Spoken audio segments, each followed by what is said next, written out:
Không nem lấy mà. Hồ không nem lấy mau. Hay mà. Ima. Hoi mau. Kanano ne sita kau resi bo. Ibungo, upang patatagi daw to. Dala hew bani. Ay ma, isa toy nang la bro. Ay la Ado mabu. Ngasi pre-wedding shoot ki malo shin baloy kraba. Loy gre. Ki badi loy gre bani. Photographer di laktre. Ho ay shune na handagi lak tawdo ima. Ay tholak pa kuidri ba. Ado na tabak si amchila ba. Na ngasi ekta lab ni. Ho kay so kay di. Lawa sang sila o.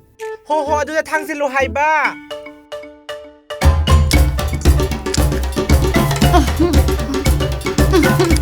Baby, could pass ama. Adubati, not China came Haridana. Không nem lấy mà. Is. Hay mà, sao ngô lao?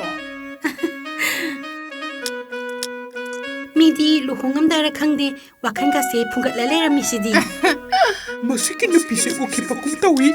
Ado, ay lohong bagi, kay lay doy no. Nanggibu ay na Google Pay da khang na dung ka paagi. Sale pa binasari ba? Tapak manalapasama sa nikata. Oh yeah. Ado, nanggi pre-wedding photoshoot taw ni haraga no madulakrabo. Kaday no, masagam ta yingi dana. Laani eh, gari ya soba dalaw ba? Laani hay ba? Katay tano, ningsip patok tari. Luhongni na taw resibo kaga sa ihang-hangida. Awun pot ka irang lang drabo. Ay koy din niya, awan po ta oy na lang draba. Sana si da oy na hay tarage da niya. Hay taraba. Godres speak tan ba masu layri eh. Milay bro. Oy ma. Milay bro. Ay ma, ibungo photographer nang yaw ra bro. Ako'y kangbu khara Diwali ay halam ni ma. Ho loy ra bani. Moy ke ba loy ra bani. Lao manung da phamo lao. Oh, hoi. Ibima. Noy ma to kau ro da na. Cameraman la kre. Hoy ma kaurage. Ho.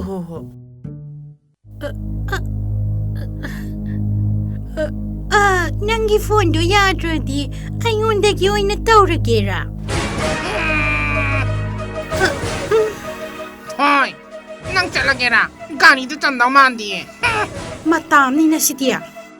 Ay ma, kay daw ragi noy ni bo. Hausi ta hara lai minara maga amuk kan rai do kay gino hay ba. Ima, ay sa imagi na itong puksa pini hay si kangi ba na traba. Ma ni kay daw ragi. Inakta pumi ba sina? Ay manamtong kareba. Kari baram gino kay daw na bagino hay ba. Ay LCD TV apak pakaray no ba? Ay ma. Prince ka day, washing machine ka day, air conditioner ka day. Ay maukaritahan. Kaday no ba? Phone kaday no ba? Ay ma, nang bunda dagi sanada loy na thadara ni. Kari inta lang bilano da sanada loy na thadagraga. Kari no nang nangangi do po. Atuwaso, yaro ya. Ay nang hange. Nahan ay nakira ka. Yung halo ke haraka. Selfie na na chiki pa tuni. Wiki pa si tayo ningsip pang ang tapos. Ay kasalo kita. Sel. Dati marami mi kan na rin selo. As photoshoot kalay ay di hingaw loy le.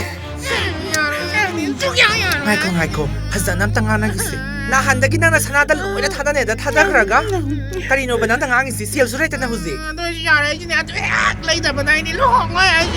Patang budi lay rebo. Katay dagi paisa no ba ay nalaw doy sibo. Katay dagi paisa no ba ay nalaw doy sibo.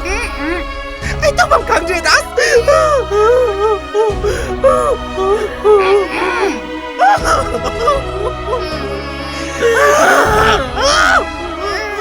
Baby ay wa mahabige.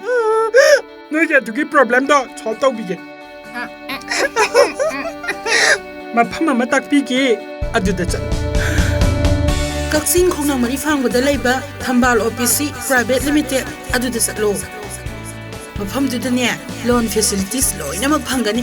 Business loan, personal loan, group loan against property makhal loina phangbane. Adugi sumathatane 2-wheeler natraga 4-wheeler gi loan su phangbigani. Adugane yam nungay ba amana easy EMI loan services asigi makadane laptop ki smartphone ki smart TV ki home theater loan refrigerator loan washing machine loan amadi air conditioner ki loan loina maglaw ba yagani अतोप facility अमना miss call service हाबदी सोंगी electric की recharge तो वाना चलगा तरुद्रबसु मखोगी नंबर असिदा मिस कॉल पीरगा रिचार्ज अदुम हाप यारबने सर्विस असिगी टाइमिंग ना 10 AM दगी 8 PM फावबा मसिगी दमकता ऑफिस तला आगा सोंगी फोन नंबर दो रजिस्टर तोबिगदबा ऑफिस आवर ना 10 AM दगी 3 PM फावबा पिजरिबा नंबर असिदा कांटेक्ट तोबिरो